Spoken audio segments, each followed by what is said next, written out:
And Shabbat Shalom, brothers and sisters. I hope everybody is good.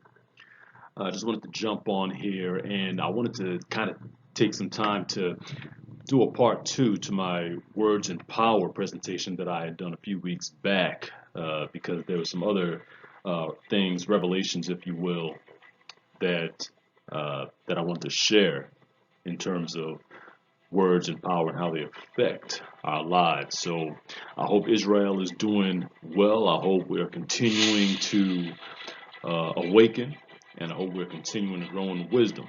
So let's jump right in to uh, to this presentation. I want to share some things that not too many people think of when it comes to how we use our words and what they do. All right, this is something I think is very important. Now, as you can see, I'm highlighting Proverbs chapter 18 because there's there's a famous uh, there's a famous passage in verse 21, and it says, "Death and life are in the power of the tongue, and those loving it eat its fruits." Okay, and perhaps I mentioned it in my last video, but there are many people that would misinterpret that verse to say, well, if I speak something, it may happen to the next person. If I speak something, such and such may happen to you, as if the power of your words can affect another person's life. That's really not the way that that's really not the way the power of the tongue works. Number one, we have to complete that verse because many people say life and death are in the power of the tongue. Okay? But not too many people understand that those that love it eat the fruit thereof. Meaning you who like to talk, whatever it is, whether it be good or bad, are going to reap the fruit of what you say. Okay? That's why we're getting kind of into this right now.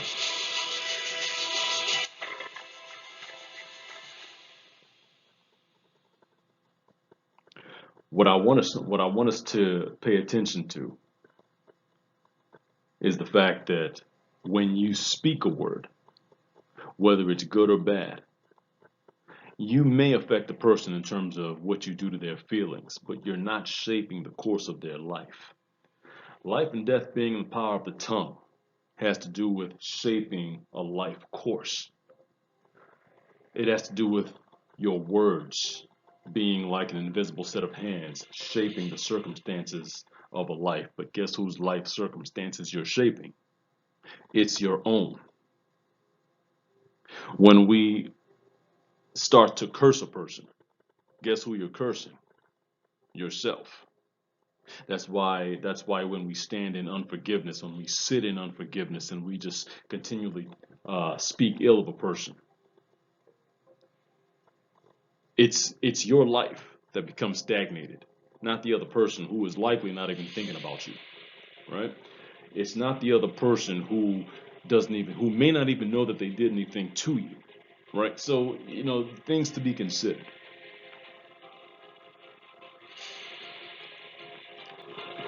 If we can roll on over, I wanna start with Proverbs 6 to prove what I'm saying, and I want to go into some other things as well. It says, "A fool's lips enter into strife, and his mouth calls for blows." Okay. Verse 7 says, "A fool's mouth is his ruin." Notice that it doesn't say a fool's mouth can be the ruin of other people. Now, will you hurt some feelings? You could if the other person is willing to accept what you're saying to them. Could you damage some reputations? Sure, but that's external. But the actual shaping of a life course, that effect is yours. That effect belongs solely to the person who is speaking. Okay? That's what a lot of us we don't seem to understand. Proverbs 18:6 clearly points out that it's the fool's lips that go into strife and serve as his own ruin. So now let's look back at Proverbs 18:21 again. Life and death being in the power of the tongue, and those loving it eat the fruit thereof. You reap the effects of what you say about others. You reap the effects of the curses that you endeavor to put on others. Why? Because this reflects your heart. This reflects what you're thinking. Proverbs 23, it says this, for as a man thinketh in his heart, so is he. It goes on to say, eat and drink, he says to you, but his heart is not with you. Right? So this talks of a deceptive person. But I brought this verse up for the specific purpose of the top of that verse. For as a man thinketh in his heart, so is he. Okay, so again, this goes back to everything everything that originates from the thinker or the speaker is going to affect the thinker or the speaker. Okay, why am I bringing this up? I wanted to kind of touch on something that as a person of so-called, and I say so-called African American descent, but we're going to say Hebrew descent, as we know who we are. We don't pay attention to all the things that could affect us that we say out of our mouths. What am I talking about? Music is powerful. Music is like a universal language. I want to talk a little bit on the effects that hip hop has had on a lot of our community. Okay. Now, if you're Generation X, then you came up in the '90s when hip hop. I mean, even if you're a millennial, you came up in the '90s in the early 2000s when hip hop was at its strongest, and you know it was at its most as far as the sound goes, and the talent coming from the artist. It was just at its most, right? '90s and the early 2000s, and a lot of us, we would have our favorite artists. I'm talking about like Tupac. I'm talking about Biggie. I'm talking about Eric B. and Rakim. I'm talking about Chubb Rock. I'm taking it back. I know, right? Um, as talented as these people, these artists were, a lot of them. I'm not going to say all, but a lot of them spoke a lot of destructive things into our community, things that we would then take and speak in song, not even understanding the destruction that we're speaking onto our own lives, right? What we would do is, yeah, greatest rapper of all times, Biggie Smalls. Let's, I'm not even going to argue. He was talented, as most of them were and still are. But I want to, and I'm not gonna repeat. I'm not gonna take the time to repeat any of the words or whatever. But because I mean, if you're on the sound of my hearing, you know exactly what I'm talking about, and you can go back into their catalogs and you can listen to the words that they would speak, and you don't even have to go back into the catalog. A lot of you likely know and still have the albums and all of that, so you don't have to. But take stock of the words. Now, we just read in Proverbs the effect that words have on the speaker. On the speaker. Imagine the effect that these words had on the majority of us who were fans of these artists, these talented artists, you know, the effect that these words had when they celebrated certain aspects of culture. They celebrated prison culture. They celebrated death culture.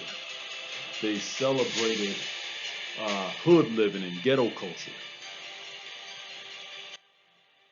In the '90s and the early 2000s, you could listen to a song, look at a video, and you could see this is what they're celebrating and promoting to the forefront. Hip hop was not a genre that was by so-called black people for black people. It was a weapon against black people so that we could speak poison into our own communities, poison into our own lives. And we never realized it at the time because all we looked on it as was just music. We looked on it as music. And we danced to it, we rapped to it, we had a good time. It was music to us.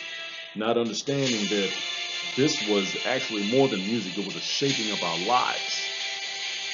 Not to mention the deals that these guys had to make to get their careers popping. I'm talking about satanic deals that these guys had to make, okay, to get their careers popping. I'm talking about the fact that there were actual witchcraft prayers being prayed over uh, the masters of that album. And every time you played the album, you made a covenant with another demon to come into your life.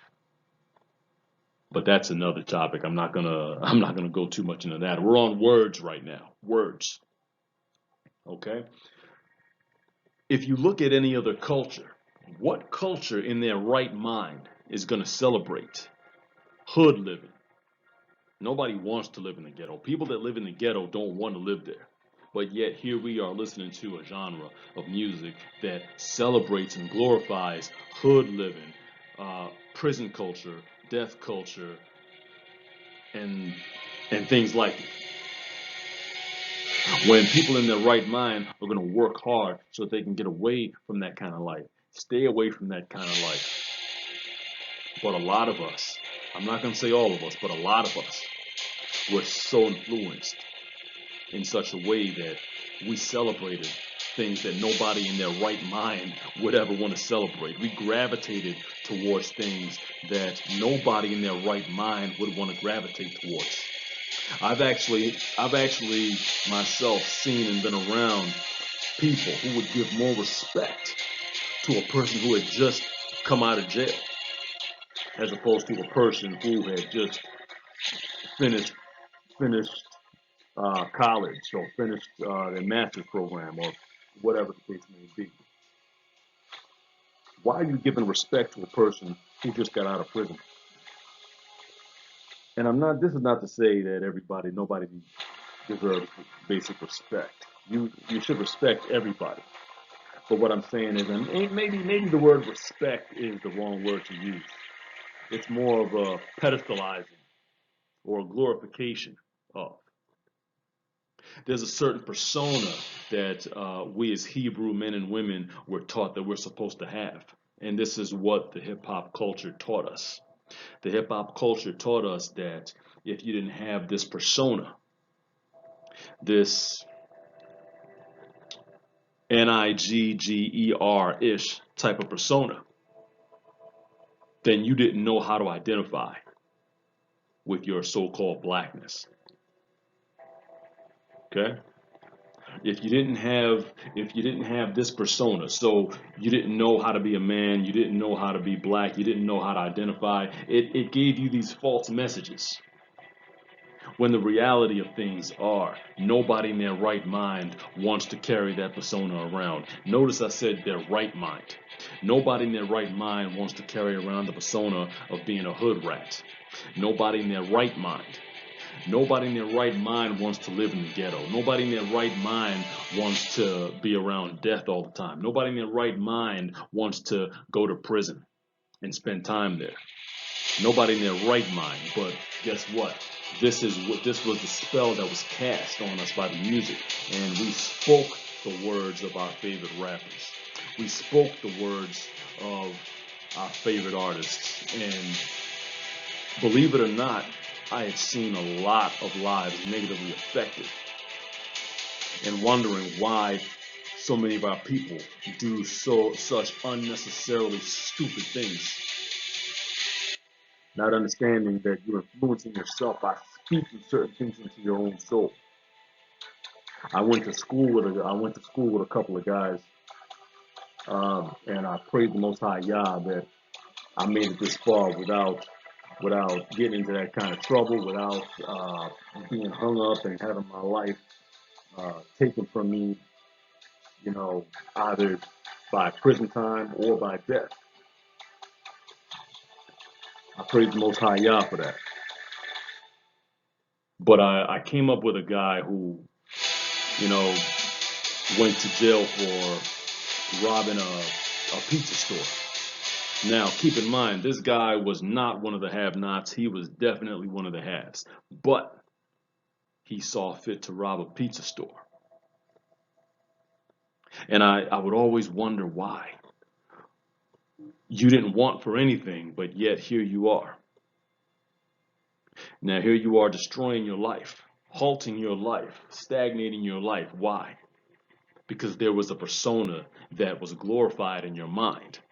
This guy had a certain persona that was glorified in his mind, and he was going to do whatever it took to personify that. I knew a couple of cats who had that same mentality, even though they did not have to. What a lot of us didn't realize coming up is while we're being influenced by hip hop and the doctrines of hip hop, and believe me, hip hop is a doctrine. It's actually a religion. But we'll talk about that later, maybe at a later junction. While we're being influenced by hip hop to celebrate all these crazy things that nobody else in their right minds would ever want to celebrate, the people that legit live that life, who are in the ghetto, who are who are in and out of jail because they can't find steady work, you know, things like that. They themselves don't want to be there. They themselves don't want to be living that life. They would love to be. They would love to be living a life where they're working a 9-to-5 job and living in suburbia somewhere. You know, rather than what they're doing. But this is the weapon. This was the weaponization of hip hop. And why am I using hip hop? Because I'm talking about the power of words. It programs your life. When you keep repeating a certain thing over and over again, you're writing a script into your subconscious, and it programs your life to go in a certain direction. You may not even know you're doing it, but you're doing it. We do it all the time. This is why it's so important to watch the words you speak. Even if somebody asks you how you doing, don't complain. Don't, oh, I'm so tired. No. I'm blessed. You say, I'm blessed, highly favored. Why? Because the more you speak it, the more it becomes. And I'm not saying it's going to become like a light switch, like you say the word and boom, it's done, but it's a progression. It's the journey of your life. It's the progression of your life. So this is why I'm taught. This is why I had to bring up the hip hop scene, the hip hop genre, uh, because a lot of the words, a lot of the songs can be addictive, could be addictive, and it's like the more grungy, the more down and dirty the lyrics, the more they tend to get repeated. I was a DMX fan, and many of his songs, yeah, I knew the entirety of most of his songs, right? And I was one of the ones that looked at certain aspects of my life and wondered why it was the way it was. Even though I thought in my own mind that I was smarter than most of the people around me, my life still took a turn in ways that I really didn't care for it to turn. But then as I thought back onto it, I spoke a lot of things into my own life. So I'm not exempting myself here, right? We speak things into our lives not knowing that we're manipulating the very trajectory of our lives with our words. Okay? This is why life and death are in the power of the tongue, and they that love it eat the fruit. The fruit are the results of. Eat the fruit thereof. Okay? So I thought this was important because when we look at certain genres of music, we have to be mindful. We have to look and listen with an analytic eye and an analytic ear because it's not just music. It's not just TV. It is programming. Programming that dictates the direction your life is going to go. Okay, you may see I have the programming icons, the binaries, the ones and the zeros. You know, because when you're looking at an application on the computer, you're looking at what it does. But what you don't see is the coding behind it. The coding behind it manipulates and decides what that application is going to do. And that's what words do in our spiritual lives. Words are in the spiritual realm. And they manipulate what the outside of your life is going to be. They decide what the outside of your life is going to be. That's why prayer is so important, Israel. That's why contemplation on Yah's word is so important, right? Because the same way we can speak death and destruction into our lives through certain music is the same way we can speak life and success into our lives by reading the word of the Most High Yah. We can literally reprogram our lives. We can literally redirect and change the trajectory of our lives from left to right just by being consistent with this word. Just by understanding that these words, the whole Bible is a set of rules and laws. It's not just the Ten Commandments that are laws. The entire word of the Most High Yah is a set of laws and rules. And that if you follow them, you'll meet success. We all will. We'll meet success. Right? So, but here's the thing. To meet success, we have to be deliberate. You see, it's not like music where you can just be doing anything around the house or at work or wherever, and a song pops into your head. Next thing you know, you start mumbling the words to the song. You're singing the words to the song because it's your favorite song. It may be talking about, it may be talking about jail time, and maybe talking about whatever the case may be that's negative, but it sounds good to you, so you're singing it, right? We, so that's kind of like a, that's kind of like something you don't have to be deliberate about because it's already in your subconscious. But reading the word of the Most High is different. It requires that we be deliberate and purposeful in our talk, in our programming. Isaiah 1:18 says, "Come, let us reason together when it comes to finding out about the Most High and how great He is." Right. So this is what must be done in terms of reprogramming. Okay. So that's kind of why I looked at hip hop. I looked at certain things, and because for me, coming up in the 90s, coming up in the early 2000s, hip hop was something that I was very attracted to. It was very, you know, to me, it was just like something that you did. It was something that you did, something that you listened to, but not knowing the effect that it was having on me. So with that said, I'm not going to take too much time, but with that said, I just want to say, be careful of the words that we speak. We have to all be careful. We got to be mindful. Scripture says to be wise as serpents, harmless as doves, right? Okay, because it says, and I'll read that, and I'll read it again. I'll read it again. Proverbs 18. The words of a man's mouth are deep waters. Okay, the fountain of wisdom is a flowing stream. That's Proverbs 18:4.